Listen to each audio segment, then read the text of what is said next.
പീതാംബരം കരവിരാജിതശങ്കചക്രകൗമോദഗീതരതിജങ്കരുണാസമുദ്രം രാധാസഹായമതിസുന്ദരമന്ദഹാസം വാദാലയേശമനിശം ഹൃദിഭാവയാമി.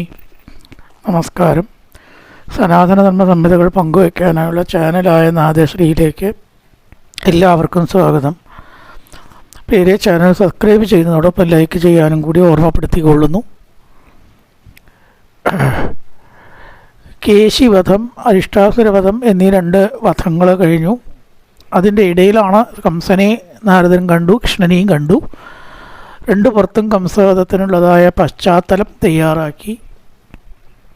തുടർന്ന് അക്രൂരനോട് രാമകൃഷ്ണന്മാരെ മധുരയിലേക്ക് കൊണ്ടുവന്നിട്ട് കൊല്ലാനുള്ളൊരു പദ്ധതി ആവിഷ്കരിക്കുകയാണ്. അക്രൂരനാവട്ടെ വളരെയേറെ സന്തോഷമായി. ഈ കംസനെ പേടിച്ചിട്ടാണ് താൻ ഗോകുലത്തിലേക്ക് പോവാത്തത്. കംസൻ തന്നെ പറയുമ്പോൾ അതിന് പിന്നെ പേടിക്കാനായിട്ടില്ല, ഇനി ആരും എന്നെ അലോകിയായിട്ട് പറയൂല്ലല്ലോ. അങ്ങനെ മനോരഥങ്ങളെക്കുറിച്ച് അങ്ങനെ പറയുകയാണ് ഒരധ്യായത്തിൽ. അക്രൂരോപിചതാം രാത്രീമതിപുര്യാം മഹാമതിയുഷിത്വാരഥമാർത്തായ പ്രയോ നന്ദഗോകുലം യച്ഛൻപതി മഹാഭാഗോ ഭഗവത്യംബുജേക്ഷണേ ഭക്തിംബരാം ഉപഗത ഏവമേതത ചിന്തയൽ. ഭഗവാനെ കാണാനായിട്ട് നല്ലൊരു അവസരം തനിക്കിപ്പോൾ ലഭിച്ചിരിക്കുകയാണ്.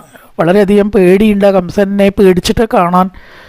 എന്താ അക്രൂര ഗോകുലത്തിൽ തനിക്ക് എന്നൊക്കെ ചോദിച്ചാൽ അവിടെ പോണത് ഇഷ്ടമല്ല, കൃഷ്ണൻ്റെ പക്ഷപാതിയാണ് എന്നൊക്കെ പറഞ്ഞാൽ കംസൻ എന്തും ശിക്ഷയും കൊടുക്കാൻ മടിക്കില്ല. കൃഷ്ണപക്ഷപാതികളെ ഒരിക്കലും ഇഷ്ടമല്ലല്ലോ. അപ്പം അതുകൊണ്ട് ആ കംസനെ പേടിച്ചിട്ടാണ് പോവാത്തത്. ആ കംസനിപ്പോൾ തന്നോട് പോകാൻ പറഞ്ഞു എന്നായാലോ ആക്ഷേപമില്ല. ആരെയാണോ പേടിക്കുന്നത് അയാളുടെ ആജ്ഞ ഇപ്പോൾ പോകാനായിക്കൊണ്ട് കിട്ടിയ സമ്മതം കിട്ടിയ പോലെയാണ്. ഇതൊരിക്കലും നടക്കുന്നതാൻ വിചാരിച്ചതല്ല. മമൈതത് ദുർലഭം മന്യോത്തമ ശ്ലോകദർശനം നിഷയാത്മനോ യഥാ ബ്രഹ്മകീർത്തനം ശൂദ്രജന്മന. വേദത്തിന് അർഹതയില്ലാത്തവർക്ക് വേദം കയ്യിൽ കിട്ടുക എന്ന പോലെയല്ലേ. ഇപ്പം ഈ ഭക്തന്മാർക്ക് എപ്പോഴും സംശയം ഉണ്ടാവുക, ഒരു ഭക്തിക്ക് അർഹത ആണോ, ഭക്തി എന്ന പദത്തിന് അർഹതയുണ്ടോ, യഥാർത്ഥ ഭക്തന്മാരാണോ എന്ന സംശയം. താൻ അതിനൊക്കെ അർഹനാണ് എന്ന് വിചാരിക്കലല്ലോ ഈശ്വരാത്രയ്ക്കൊക്കെ ഉണ്ടോ. പക്ഷേ ഭഗവാൻ കണക്കാക്കിയത് കൊണ്ടാണല്ലോ എനിക്കിപ്പോൾ അവിടെ പോകാനായിട്ട് സാധിച്ചത്. ഇങ്ങനെയൊരു വല്ലാത്തൊരു ആശ്വാസം, ഭഗവാനോടൊരു നന്ദി, സന്തോഷം ഇതൊക്കെ അക്രൂരന് ഉണ്ടായി. ഇവിടെ പറയണ ഹ്രിയമാണ് കാല നദ്യാകുചിച്ചരതി കശ്ചന. ഈ കാലം ഇങ്ങനെ പോകുമ്പോൾ ചിലപ്പോൾ സംഭവിക്കാത്തതും സംഭവിക്കും എന്ന് തോന്നുകയാണ്. അപ്പം അതുപോലെ ഒരു സംഗതിയാണ് ഇപ്പോൾ എനിക്ക് സംഭവിച്ചത്. എന്നമത്തേ ഭഗവതോ യോഗിദേയാംഗ്രി പങ്കജം. യോഗികൾ കൂടി ഹൃദയപത്നത്തിൽ ധ്യാനിക്കുന്നതായിട്ടുള്ള ആ ഭഗവാനെ അല്ലേ താൻ നേരിട്ട് കാണാൻ തനിക്കൊരവസരം. പുറപ്പെട്ട അവിടെ എത്തുന്നവരേക്കും മനോരഥങ്ങളാണ് മനസ്സിൽ.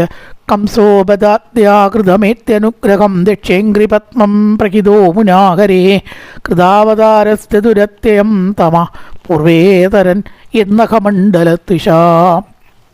കുറേ ദുഷ്ടത്തരങ്ങളൊക്കെ കംസൻ ചെയ്തിട്ടുണ്ടെങ്കിൽ ഇത് നല്ലൊരു കാര്യമായി എന്ന് എനിക്ക് തോന്നുകയാണ്. കാരണം താനാണച്ചാൽ സദാകൃഷ്ണനെ കാണാൻ ആഗ്രഹിക്കുന്ന ഒരാൾ. അപ്പം അങ്ങനത്തെ തന്നെ കൃഷ്ണൻ്റെ അടുത്തേക്ക് പറഞ്ഞയക്കാൻ തോന്നി. കംസൻ അങ്ങനെ തോന്നിയില്ലോ. വേറൊരാളോടാണ് പറഞ്ഞയച്ചാൽ തനിക്ക് പോകാൻ പറ്റുമോ? അപ്പോൾ ഈശ്വരാനുഗ്രഹമുണ്ട്.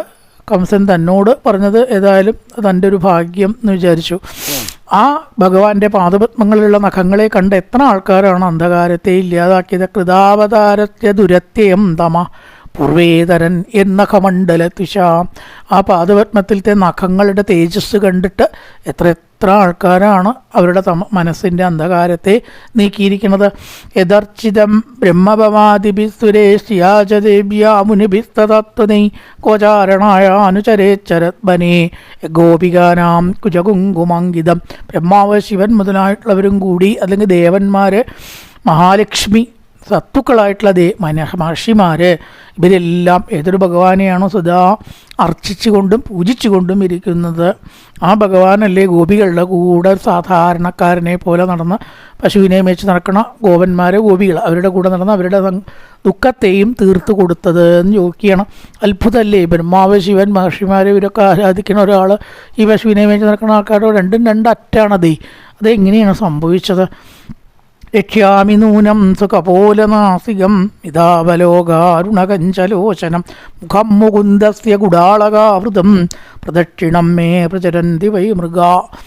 ഇത് ചിന്തിച്ചു. ഭഗവാന്റെ മനോഹരമായിട്ട് അല്പം ഉയർന്നതായിട്ടുള്ള മൂക്ക്, താമരപ്പൂവിൻ്റെ തൽപ്പോലെ മനോഹരമായിട്ടുള്ള കണ്ണ്, അല്പം അരുണിമ കലർന്നാണ് ചുവന്ന താമര, അല്ലാതെ കലങ്ങിയതല്ല, എന്നാൽ ലേശം പനി വെളുത്തതായ വിളറിയ കണ്ണെന്നാണ് പറയുക. ചെറുതായിട്ടൊരു അരുണിമ ചുവന്ന കളർ കണ്ണിനുണ്ടാവും, ചെറുതായിട്ട് അങ്ങനെ വേണമെന്നാണ്. അതിന് താമരപ്പൂവിൻ്റെ ആകൃതി നോക്കുമ്പോഴും അതെ, നിറം നോക്കുമ്പോഴും അതെ, മനോഹരമായിട്ട് കുറുതിരകളാൽ മറയ്ക്കപ്പെട്ടതായിട്ടുള്ള മുകുന്ദസ്യ ഗുഡാളക ആമൃതം, ആ ആഗ്രഹങ്ങളും മറ്റും സാധിക്കും എന്നാണ് എൻ്റെ ചുറ്റും പ്രദക്ഷിണം വയ്ക്കുന്ന മൃഗങ്ങളുടെ ശകുനം സൂചിപ്പിക്കുന്നത്. നല്ല മൃഗങ്ങളൊക്കെ വലത്തോർത്ത് കൂടെ നമ്മളെ തിരക്കി പോവുക, അത് നല്ല ലക്ഷണമാണ്. എന്നാൽ ദുഷ്ടമൃഗങ്ങളൊക്കെ അങ്ങനെ പോവുകയാണെന്ന് വെച്ചാൽ നമുക്ക് ദോഷമാണെന്നാണ് പറയുക. വലത് പുറത്തു കൂടെ, നേരെ വെച്ച് ഇടതും ശരിയല്ലാത്ത മൃഗങ്ങൾ വലത്തോർത്ത് കൂടെ പോയാലും നല്ലതല്ല. അത് ഏതിയെ നമ്മൾ അങ്ങനെ തിരക്കി നമ്മളെ പോകുന്നത് നല്ലതല്ല എന്നാണ്. ഇവിടെ നല്ല മൃഗങ്ങൾ വലതുവശത്തു കൂടെ പോകുന്നു, അത് നല്ല ലക്ഷണമായതുകൊണ്ട് എൻ്റെ ആഗ്രഹം സാധിക്കും എന്ന് തന്നെയാണ് എനിക്ക് തോന്നുന്നത്. അഭ്യർത്ഥ വിഷ്ണോർ മനുജത്വമീഷോ ഭാരാവതാരത്യ ഭൂവോ നിജേച്ഛയ ലാവണ്യധാംനോപവിദോപലംബനം മക്കന്നനത്യാൽ ബലമഞ്ചസാദൃശ. ഭൂമിഭാരത്തെ തീർക്കാൻ വേണ്ടി ഈ ഭൂമിയിൽ തൻ്റെ ഇച്ഛപ്രകാരം അവതരിച്ചതായിട്ടുള്ള വിഷ്ണു അല്ലേ ഈ ഭഗവാൻ. ആ കൃഷ്ണനെ കാണോട് കൂടിയിട്ടാണ് എൻ്റെ കണ്ണിൻ്റെ ഭാഗ്യം എനിക്ക് യഥാർത്ഥത്തിൽ കിട്ടുക. അതുവരെ കണ്ണുകൊണ്ട് കാണേണ്ടതൊന്നും കണ്ടിട്ടില്ലല്ലേ. കണ്ണനെ കാണാത്ത കണ്ണെന്തിനാ കണ്ണാ കണ്ണെന്തിനാ കണ്ണാ കണ്ണെന്തിനാ എന്ന് പറഞ്ഞ പോലെ ആ കണ്ണുകൊണ്ട് വേണ്ട ഭാഗ്യം എനിക്ക് കിട്ടുന്നത് ഭഗവാൻ കൃഷ്ണനെ കാണുമ്പോഴാണ്.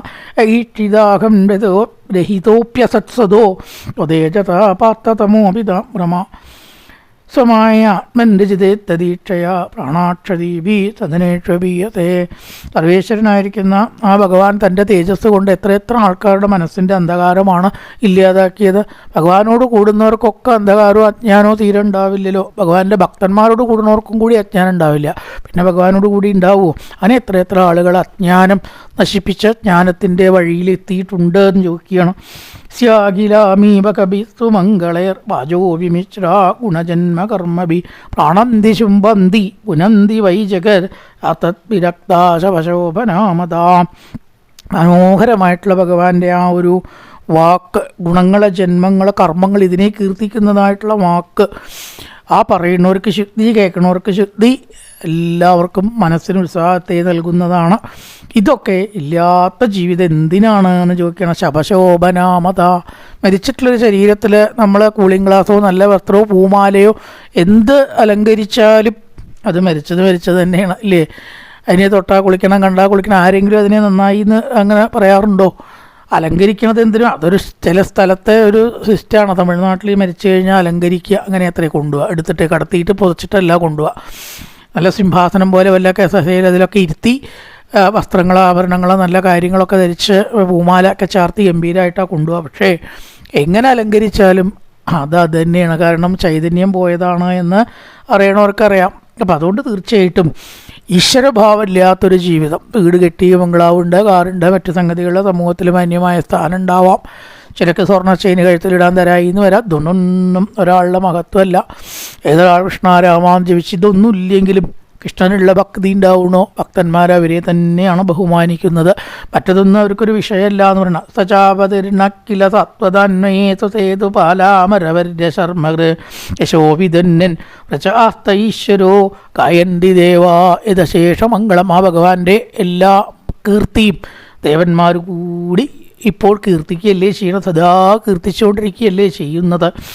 3 ലോകത്തിനും ഗതിയായിട്ടതും നൂനം ന കഥാഗതിങ്കുരും, 3 ലോകത്തിനും ആശ്രയമായിട്ടുള്ളതും കണ്ണിന് മഹോത്സവത്തെ തരുന്നതും ആയിരിക്കുന്ന ആ ഭഗവാനെ തനിക്ക് കാണാൻ സാധിക്കും എന്നാണ് രാവിലെ കണ്ടതായ ശകുനങ്ങൾ സൂചിപ്പിക്കുന്നത്, രാവിലെയിലെ നല്ല ലക്ഷണങ്ങൾ സൂചിപ്പിക്കുന്നത്. അഥാവരൂഢ സപദീശയോ രഥാത് ഈശയോ രഥാത് പ്രധാനപുംസോച്ചരണം സ്വലദയേദിയാദം യോഗിപിരപ്യഹം ധ്രുവം നമസ്യാഭ്യാം ച സഖിൻ വനൗകസാം. ക്രൂരൻ ചിന്തിക്കുകയാണ്, ആ തേരിൽ നിന്ന് ഇറങ്ങിയിട്ട് ഞാൻ ആ കൂടെ നടക്കണ ഗോപന്മാരെയും നമസ്കരിക്കും. അവർക്കുണ്ടല്ലോ യോഗ്യത, അല്ലെങ്കിൽ കൃഷ്ണൻ്റെ കൂടെ നടക്കാൻ പറ്റുമോ? അപ്പം എന്താ അപ്പം അവരെ നമസ്കരിച്ചാൽ അതിയാവുക? എന്താ അപ്പം തെറ്റ്? ഞാൻ അവരെയും നമസ്കരിക്കും, കൃഷ്ണരെയും നമസ്കരിക്കും. അപ്യങ്ക്രിമൂലേ പതിദസ്യത്തെ മേ വിഭോ ശിരസ്യദാസ്യം നിജഗത്ത പങ്കജം ദത്താഭയം കാലഭുജങ്കരം കസാ പ്രദേശിതാനാം ശരണേഷിണാം ദൃണം. തൃപ്പാദപത്മത്തിൽ നമസ്കരിച്ചതായിട്ട് സമയത്ത് ആ കൈകൾ തലയിൽ വെച്ച് അനുഗ്രഹിക്കും. അതേപോലെ കാലമാകുന്ന സർപ്പത്തിൽപ്പെട്ട് വിഷമിക്കുന്നവർക്ക് ആശ്രയമാണ് ആ കൈകൾ. അങ്ങനെയുള്ളതായിരിക്കുന്ന കൈകൾ കൊണ്ടാണ് ഗോപികളുടെ ദുഃഖത്തെയും ഭഗവാൻ തീർത്തത്. സമർഹണം ഇത്ര നിധായ കൗശികത്തതാബലിച്ചാപജഗത്രേന്ദ്രതാം. ഏതൊരു ഭഗവാന്റെ അനുഗ്രഹം കൊണ്ടാണ് മഹാബലി ഈ ലോകത്തിൻ്റെയൊക്കെ ഇന്ദ്രനായിട്ട് മാറി ഇല്ലേ? ഇന്ദ്രപദവി അനുഗ്രഹിച്ചു കൊടുത്തു ഭഗവാൻ. അപ്പോൾ ഭഗവാനെ ആശ്രയിച്ചാലും സേവിച്ചാലുമുള്ള ഗുണം എന്തൊക്കെയാണ്? ആരായി തീർന്നു മഹാബലി? അസുരനായിട്ടുള്ള മഹാബലി ഇന്ദ്രനായിട്ട് തീർന്നു. ആ ഭഗവാനല്ലേ വ്രജയോഷിതാം ഗോപസ്ത്രീകളുടെ ദുഃഖത്തെ തീർത്തു കൊടുത്തത്. ഒന്ന് വലിയ വലിയ കാര്യങ്ങൾ ഒരു ഭാഗത്ത് ചെയ്യുക, സാധാരണക്കാരുടെ കൂടെ നടക്കണം ആ ലീല വേറൊരു സ്ഥലത്ത് ചെയ്യുക. തമ്മിൽ ആലോചിച്ച് കഴിഞ്ഞാൽ അതിശയല്ലേന്ന് അവർക്ക് അക്രൂരൻ ചിന്തിക്കുകയാണ്. പിന്നെ ചോദിച്ചു കഴിഞ്ഞാൽ ഈ ഉപേക്ഷ്യത്തരി ബുദ്ധിമച്യുത, ശത്രുവാണ് എന്ന് വിചാരിച്ചിട്ട് തന്നെ ഉപേക്ഷിക്കുമോ? കംസൻ്റെ അവിടെ നിന്നാണോ വരണത്? ആരാ അത് നോക്കൂ എന്ന് തൻ്റെ ആൾക്കാരോട് പറഞ്ഞാൽ അത് അക്രൂരനാണ് കൃഷ്ണ, അയാളോട് ഇങ്ങോട്ട് കിടക്കേണ്ട, കംസൻ്റെ ആളാണ് എന്ന് ഭഗവാൻ പറയുമോ? അങ്ങനെ തന്നെ തടയുമോ എന്നൊരു സംശയം പെട്ടെന്ന് തിരുത്തി. അങ്ങനെ വരാൻ വഴിയില്ല. കാരണം എന്താണ്? വിശ്വദൃക്കെല്ലാം കാണാനുള്ള കണ്ണുള്ള ആളല്ലേ കൃഷ്ണൻ. ഒന്തർഭഗിച്ചേതീഹിതം ക്ഷേത്രജ്ഞൈക്ഷ്യത്തമലേന ചക്ഷുഷ. ക്ഷേത്രജ്ഞൻ എന്ന് പറഞ്ഞാൽ ഈ ലോകം മുഴുവനെ ക്ഷേത്രമാണ്. ചുറ്റമ്പലവും കുടിമഴവും താഴികക്കുടം ഉള്ളത് ശ്രീകോവിലുള്ളത് ആ ക്ഷേത്രം എന്നാണ് അപ്പം നമ്മുടെയൊക്കെ ധാരണ. ഓരോ ആത്മീയത്തിലും ഗീതയിലും അത് പറഞ്ഞിട്ടില്ല കേട്ടോ. ഒരു സ്ഥലത്തും അങ്ങനെ ഒരു സംഗതി പറഞ്ഞിട്ടേ ഇല്ല. ക്ഷേത്രം എന്ന് പറഞ്ഞാൽ പ്രപഞ്ചം മുഴുവൻ ക്ഷേത്രമാണ്. അവിടെയൊക്കെ ഭഗവാനുണ്ട്. പ്രതീകാത്മകമായിട്ട് ചില ക്ഷേത്രങ്ങളെന്നല്ലാണ്ട് അവിടെയുള്ളൂ ഈശ്വരൻ എന്ന് അറിവുള്ളവർ കരുതാറില്ല. അപ്പം ക്ഷേത്രജ്ഞനായിട്ടുള്ള ആ ഭഗവാൻ എൻ്റെ ഉള്ളു കാണാതിരിക്കില്ല. താമസം കംസൻ്റെ അവിടെയാണ്, പക്ഷേ മനസ്സെവിടെ കൃഷ്ണ എന്ന് വിചാരിച്ച് ഭഗവാനിലാണ് എന്ന് ആ ഭഗവാനെ അറിയാതിരിക്കുമോന്ന് ചിന്തിച്ചു. ഇങ്ങോട്ടും ചിന്തിച്ചു അങ്ങോട്ടും ചിന്തിച്ചു. സപത്യബദ്ധതമത്തകിൽ വിഷോ ഓടാമുദം വിധവിശങ്ക ഊർച്ചിതാം. ആ തൃക്കാക്കൾ നമസ്കരിച്ചതായിട്ടുള്ള തന്നെ ആലിംഗനം ചെയ്ത് മാറോട് ചേർക്കുക. ഈ ആലിംഗനം എത്ര പേർക്ക് കിട്ടിയിട്ടുണ്ട്? ഹനുമാൻ സമുദ്രലംഘനം ചെയ്ത സമയത്ത് ഈ എൻ്റെ ആലിംഗനം എല്ലാവർക്കും സുലഭമല്ല ഹനുമാൻ. ദേവേരഭി സുദുഷ്കരം, ദേവന്മാർക്ക് കൂടി ചെയ്യാൻ പറ്റാത്തതാണ്. അക്രൂരനെ ഇപ്പം ചേർക്കാൻ പോകുന്നു. ഇനി സുധാമാവിനെ ചേർത്തിട്ടുള്ള കുചേലവൃത്തത്തിൽ മഹാലക്ഷ്മിക്ക്, അതുപോലെ ഗോപസ്ത്രീകൾക്ക്. ഇങ്ങനെ അപൂർവം ചിലർക്കല്ലാണ്ട് ഭഗവാന്റെ മാറോട് ചേർക്കാൻ ആ അർഹതയോ അല്ലെങ്കിൽ അതിനുള്ള ഭാഗ്യമോ കിട്ടിയിട്ടുണ്ടോ? തനിക്ക് അതിനുള്ളതായിട്ടൊരു ഭാഗ്യം കിട്ടിയിരുന്നെങ്കിൽ എത്ര നന്നായിരുന്നു എന്നങ്ങനെ ചിന്തിക്കുകയാണ്. സുഹൃത്തമം ജ്ഞാതിമനന്യദേവതം ദൗർഭ്യാം മൃഗഭ്യാം പരിരപ്സ്യതേതമാം. ഞാനല്ല, ആ ഭഗവാനല്ലാണ്ട് വേറെ ആരും ആശ്രയമില്ലാത്തതായിരിക്കുന്ന തന്നെ രണ്ട് കൈകൊണ്ടും ക്രൂരാന്ന് പറഞ്ഞ് മാറോട് ചേർക്കുമ്പോൾ ഉണ്ടാകുന്ന ഒരു പരമാനന്ദം ഏതൊരു വാക്കുകൊണ്ടാണ് വർണ്ണിക്കുക? എല്ലാ കർമ്മബന്ധങ്ങളിൽ നിന്നും എനിക്ക് മോചനം കിട്ടും. ദുഃഖത്തെ തരുന്ന ഒരുപാട് കർമ്മബന്ധങ്ങളൊക്കെ പോയിട്ട് സുഖത്തെ തരുന്ന ഒരു കർമ്മബന്ധം മാത്രം, ഒരു കർമ്മബന്ധമല്ലാതെ കർമ്മവിമുക്തമായിട്ടുള്ളൊരവസ്ഥ അല്ലേ? എല്ലാ ദുഃഖത്തെ തരുന്ന കർമ്മത്തിനും വിട്ട് സുഖത്തെ തരുന്ന ഒരു സംഘമാണ് ഈശ്വരനോട് കൂടിയുള്ള ചേർച്ച. അതിനുശേഷം ഭക്ഷ്യത അക്രൂരതേ തുരുഷം. അക്രൂരാ ഇത്ര കാലമായി കണ്ടിട്ട് വരാൻ തോന്നിയില്ലല്ലോ, ഇതുവരെ എപ്പോഴല്ലേ തോന്നിയുള്ളൂ എന്ന് സ്നേഹത്തോടു കൂടിയുള്ളൊരു പരിഭവം. എന്തേ അക്രൂര ഇതുവരേക്കും വരാതിരുന്നത്? ഇപ്പം ഭഗവാനോട് കൂടിയുള്ള ഈ സംഭാഷണം, ഭഗവാനോട് കൂടിയുള്ളത് ഈ ദർശനം, ഈ സംഘം, ഈ ബന്ധം, ഇതൊക്കെ ഇല്ലാത്ത ജന്മം എന്തിനാണെന്ന് ചോദിക്കാൻ. നൈവാദൃതോയോ തികമുഷ്യ ജന്മതൽ. ഈശ്വരഭാവം, ഭാഗവതം, ഈശ്വര കഥകൾ കേൾക്കല, ഇതൊന്നും ഇല്ലാത്ത വെറുതെ രണ്ട് കൈയും കാലും കണ്ണും മൂക്കും കിട്ടിയെന്നല്ലാതെ ആ ജന്മത്തിന് എന്തൊരു ശ്രേഷ്ഠതയാണുള്ളത്? തികമുഷ്യ ജന്മതൽ. ആ ജന്മം വെറുതെയാണ്, വ്യർത്ഥം. ഇത്രയാ കൊല്ലം ജീവിച്ച ആ കൊല്ലം വ്യർത്ഥമായി പോയി എന്നല്ലാതെ കൃഷ്ണഭാവമില്ലാത്തൊരു ജീവിതം കൊണ്ട് അവൻ യാതൊന്നും നേടിയിട്ടില്ല. നതസ്യകച്ചിൽ ദൈതൃത്തമോ നജാപ്രിയോ ദേഷ്യ ഉപോക്ഷയേവാ തഥാഭിഭക്തൻ ഭജതേ യഥാ തഥാ സുരത്രിമോ യദ്ദുഭാഷിതോർത്ഥത. ശരിക്കും ഭഗവാന് മിത്രമായിട്ടും ശത്രുവായിട്ടും ആരുമില്ല എങ്കിലും അവതാരഭാവത്തിൽ വരുമ്പോൾ അവതാരമല്ലാത്തതിനാണ് ഒന്നുമില്ലാത്തത്. അവതാരമായിട്ട് വരുമ്പോൾ ആ സജ്ജനങ്ങളെ ഭക്തന്മാരെ അനുഗ്രഹിക്കുക, അല്ലാത്തവരെ ശിക്ഷിക്കുക ഒരു ഭാവമുണ്ട്. അപ്പോൾ ആശ്രയിച്ചവർക്ക് ഭഗവാൻ കൽപ്പവൃക്ഷം പോലെ എല്ലാം നൽകിയിട്ടല്ലേ ഇതുവരെ അനുഭവം ഉണ്ടായിട്ടുള്ളൂ. അഷ്ടദരിദ്രം നിറഞ്ഞിട്ടുള്ളതായിട്ടുള്ള കുചേലൻ എന്താണ് കൊടുത്തത്? മറ്റൊരു ദ്വാരകയാണ് അമ്മ സമ്മാനിച്ചത്. ആർക്കെങ്കിലും ഇങ്ങനെ കൊടുക്കാൻ പറ്റുമോ? അപ്പം കനിഞ്ഞു കഴിഞ്ഞാൽ പിന്നെ ഭഗവാൻ അങ്ങനെ യാതൊരു അതിരുമില്ലാണ്ട് കനിയും എന്നാണ്. പക്ഷെ അങ്ങനെ കഷ്ടപ്പെടുത്തുക അത് ഭഗവാന്റെ ഒരു രീതിയാണ്. പിന്നെ കൊടുക്കുന്നത് ചെറിയ സംഗതികളൊന്നും ആയിരിക്കില്ല. കൽപ്പവൃക്ഷമാണ് ഭഗവാൻ. അതിനുശേഷം ഏട്ടൻ വരും. കിഞ്ചാഗ്രജോ മാമനദം യദുത്തമത്മയൻ പരിഷ്ട്യ ഗൃഹീതമഞ്ജലോ ഗൃഹം പ്രവേശ അപ്രസമർത്ഥസകൃതം സംരക്ഷ്യതേ കംസകൃതം സ്വബന്ധുഷു. അതിനുശേഷം അക്രൂര എന്തൊക്കെയാണ് മധുരയിലത്തെ വിശേഷം, കംസൻ്റെ കാര്യങ്ങൾ എന്തൊക്കെയാ എന്നൊക്കെ ഇങ്ങനെ ചോദിക്കും. കുശല പ്രശ്നങ്ങളൊക്കെ ചോദിക്കും എന്നൊക്കെ അങ്ങനെ ചിന്തിച്ചു. വൃന്ദാവനത്തിൽ അങ്ങനെ എത്തിയിരിക്കുകയാണ്. പദാനിതത്യാകില ലോകപാലകിരീടജുട്ടാമലപാതരേണോ തതശ്ചകോട്ടേട്ടിതിക ഉതുകാനി വിലക്ഷിതാന്യേവാങ്കുശാത്യൈ.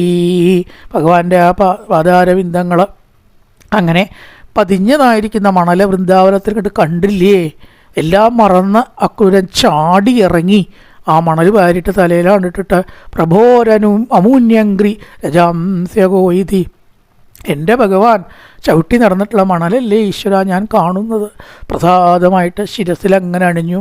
ഇതുവരേക്കും ഇങ്ങനെ പറയുകയാണ്, എന്താ രഥാതപസ്കന്ധ്യ, ആ തേരിൽ നിന്ന് ചാടിയാണ്ട് ഇറങ്ങി. ദേഹം പ്രദാമി ആനർത്തോകിത്വാദംഭംബിയൻ ശുചം സന്ദേശ യോഹരേ ലിംഗദർശനച്ചവണാദിഭിഷുഖമഹർഷി പറയാണ് പരീക്ഷിത്തെ. അക്രൂരൻ അവിടുന്ന് പുറപ്പെട്ടു. ഭക്തി ചിന്തകളോട് കൂടിയിട്ട് ഇവിടെ എത്തിയെന്ന് പറഞ്ഞാൽ പോരെ? എത്ര എളുപ്പം കഴിഞ്ഞു അല്ലേ? അത് പോരാ. കാരണം ദേഹം ബ്രതാമിയാനർത്ഥോ, ഒരു ശരീരം നമ്മളെടുത്താൽ അക്രൂരൻ്റെ അവസ്ഥയിലെത്താനാണ് കേട്ടോ ഭാഗ്യം വേണ്ടത്. മണ്ണൊക്കെ വാരിയിട്ടാണ് തലയുടെ കൃഷ്ണ എന്ന് പറഞ്ഞിട്ടാണ്ട് ഇരിക്കുക, സർവ്വം അങ്ങോട്ട് മറക്കുക. ആ ചിന്തകളിൽ ഒരു നദിയിലിങ്ങനെ ഒഴുകണ പോലെ ഒഴുകുക. ഇതിനൊക്കെ ഇല്ലേ ഭാഗ്യം വേണ്ടത്? അതിപ്പോൾ ഇതൊക്കെ പറഞ്ഞാലല്ലേ ഇത് മനസ്സിലാവുള്ളൂ. അതിനാണ് ഞാൻ ഇത്രയും പറഞ്ഞത്. അവിടുന്ന് പുറപ്പെട്ടു ഇവിടെ എത്തിയെന്ന് പറഞ്ഞാലും കാര്യമാവും. അങ്ങനെയുള്ള ആകുമ്പോൾ വല്ല വർണ്ണനയ്ക്ക് വല്ല ശോഭയുണ്ടോ, തിളക്കമുണ്ടോ? അതുകൊണ്ട് നോക്കൂ, ഞാനിത് പറഞ്ഞത് ഉദ്ദേശമായിട്ട് തന്നെയാണ്. ഈ ഒരു ഭാവത്തിൽ എത്താനാണ് മനുഷ്യൻ ഭാഗ്യം ചെയ്യേണ്ടത് പരീക്ഷിത്തേന്ന് പറഞ്ഞിട്ട് ഇങ്ങനെ വർണ്ണിക്കുകയാണ്. കൃഷ്ണൻ രാമഞ്ച വ്രജേ ഗോദോഘനംഗതോ പീതനീലാംബരധരോ ശരദംബരുഹേക്ഷണോ. മഞ്ഞപ്പട്ടുടുത്തിട്ട് ബലരാമൻ, മഞ്ഞപ്പട്ടുടുത്തിട്ട് ഭഗവാൻ, നീലപ്പട്ടുടുത്തിട്ട് ബലരാമൻ. ഈ വേഷവിധാനങ്ങളിലൊക്കെ ഒരേ കളറാത്ര എല്ലാ ദേവന്മാർക്കും ഒന്ന് തന്നെ നോക്കിയിട്ടുണ്ട്. വേറെ ആയിരിക്കുന്നേ ഉള്ളൂ, പക്ഷെ ഒരു കളറായിരിക്കും. നീലയാണ് എപ്പോഴും അയ്യപ്പൻ ഉടുക്കുക, മഞ്ഞയാണ് എപ്പോഴും കൃഷ്ണൻ ഉടുക്കുക. എന്താ വെച്ചാൽ ഈ വേഷത്തിലല്ല മനുഷ്യൻ്റെ കമ്പം. ഒരു കളറായാൽ പിന്നെ ഏതാ ഉടുക്കേണ്ടതെന്ന് പ്രശ്നം വരില്ല. ഏതുടുത്താലും ഒരു കളറാണ്. അതിലിങ്ങനെ വേറെ വേറെ ഉണ്ടാവത്രേ ഉള്ളൂ. കഴുകാൻ വേണ്ടിയിട്ടാണ് പലത് വെച്ചിരിക്കണം. അധികോട്ട് വേണ്ടേ ഇനിയും. ഒരു കളറാവുമ്പോൾ നമുക്കങ്ങനെയല്ല. ചൊവ്വാഴ്ച ഏതാ ഉടുക്കേണ്ടത്, വെള്ളിയാഴ്ച ഏതാ ഉടുക്കേണ്ടത് അല്ലേ? സപ്താഹത്തിന് തന്നെ 7 ദിവസം ഏതൊക്കെയാണ് ഉടുക്കേണ്ടത്. അപ്പോൾ ഈ വേഷവിധാനത്തിലുള്ള ഭ്രമം എവിടെയും പണ്ട് നോക്കിയേ കാണില്ല. ഭഗവാനും ഇല്ല, ഭക്തന്മാർക്കും ഇല്ല. അതാണ് മഞ്ഞപ്പട്ട എപ്പോഴും ഭഗവാനും, നീലപ്പട്ട എപ്പോഴും ബലരാമനും. എപ്പോഴും നീലപ്പട്ട തന്നെ എടുക്കുക. അത് മാറ്റിയാൽ വേറെ കിട്ടുന്നത് നീലയാണെന്നർത്ഥം. അതുകൊണ്ട് ആ നീലപ്പട്ടുടുത്തിട്ട് ബലരാമൻ, മഞ്ഞപ്പട്ടുടുത്തിട്ട് ഭഗവാൻ ദൂരത്തുനിന്നങ്ങനെ കണ്ടു.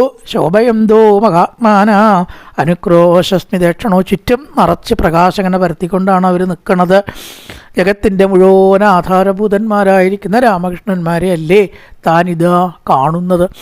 അങ്ങനെ പശുക്കളെ മേച്ചുകൊണ്ടിരിക്കുന്ന ശബ്ദങ്ങൾ, ഭഗവാന്റെ കഥകൾ ഇങ്ങനെ പാടിക്കൊണ്ടിരിക്കുന്ന ശബ്ദങ്ങൾ, പശുക്കളുടെ കറക്കണ ശബ്ദങ്ങൾ, ഇതുകൊണ്ടൊക്കെ മുഖരിതമായ സന്ധ്യാസമയത്താണ് അക്രൂരൻ അവിടേക്ക് എത്തിയത്. രഥാപൂർണം അവപ്ലുത്യ വേഗം ആ തേരുന്നാണ്ട് ഇറങ്ങി. പപാതചരണോ പാന്തേ തണ്ടവ രാമകൃഷ്ണയോ, രാമകൃഷ്ണന്മാരുടെ കാക്കൽ അങ്ങോട്ട് നമസ്കരിക്കുകയാണ്. വേഗം ആ കൈകൊണ്ട് അങ്ങനെ പിടിച്ച് എഴുന്നേൽപ്പിച്ച് സുഖല്ലേ എന്നൊരു ചോദ്യം പെട്ടെന്ന് ചോദിച്ചു. ഞാൻ ചോദിക്കണില്ല, കാരണം അവിടെ അത്ര സുഖം ഉണ്ടാവില്ല. എന്താ വെച്ചാൽ സൗനപാല ഇവ അവയ, അറവുകാരൻ്റെ ശാലയിൽ കിടക്കണ ആടിന് സുഖമല്ലേ എന്ന് ചോദിച്ചിട്ട് വല്ല കാര്യമുണ്ടോ? എപ്പോഴാണ് കഴുത്തിൽ ആയുധം വരിക നിശ്ചയില്ലേ? അതുപോലെ ആവും. ഞാൻ വെറുതെ ചോദിച്ചു എന്നേ ഉള്ളൂ. എന്നാലും അക്രൂര അകത്തേക്ക് പോവുക. മധുബർക്കൊക്കെ വെച്ച് വേണ്ട പോലെ ആ ശുശ്രൂഷ സ്വീകരിച്ചു. മുഖമാത്തേർ ഗന്ധമാലേ പരാംപ്രീതിം പുന. വേഗം അകത്തേക്കാണ് കൊണ്ടുപോയിട്ട് വിസ്തരിച്ചിട്ടുള്ള ആ കാര്യങ്ങളൊക്കെയാണ് സംസാരിക്കുകയാണ്. അപ്പോഴാണ് മധുരയിലേക്ക് കൊണ്ടുപോകാനാണ് വരണതെന്ന് പറയണത്. തുടർന്നുള്ള അവരുടെ ആ ഒരു സംഭാഷണങ്ങൾ, കാര്യങ്ങൾ, യശോദയെ നമസ്കരിക്കുന്നു, നന്ദഗോപരെ കാണുന്നു, അങ്ങനെ ആ ഗോപസ്ത്രീകൾ മധുരയിലേക്ക് പോകുന്നതായിട്ടുള്ള രംഗം ഇതൊക്കെയാണ് തുടർന്നുള്ള അധ്യായത്തിൽ വർണ്ണിക്കുന്നത്. കായേന വാചാ മനസേന്ദ്രിയർവാ ബുദ്ധ്യാത്മനാ വാ പ്രകൃതി സ്വഭാവാൻ കരോതി സകലം പരസ്മൈ നാരായണായേതി സമർപ്പയാമി. ഓം പൂർണ്ണമദ പൂർണ്ണമിദം പൂർണ്ണാൽ പൂർണ്ണമുദച്യതേ പൂർണ്ണസ്യ പൂർണ്ണമാദായ പൂർണ്ണമേവാവശിഷ്യതേ. ഓം ശാന്തി ശാന്തി ശാന്തി. ഹരി ഓം ശ്രീ ഗുരുഭ്യോ നമഃ. ഹരി ഓം.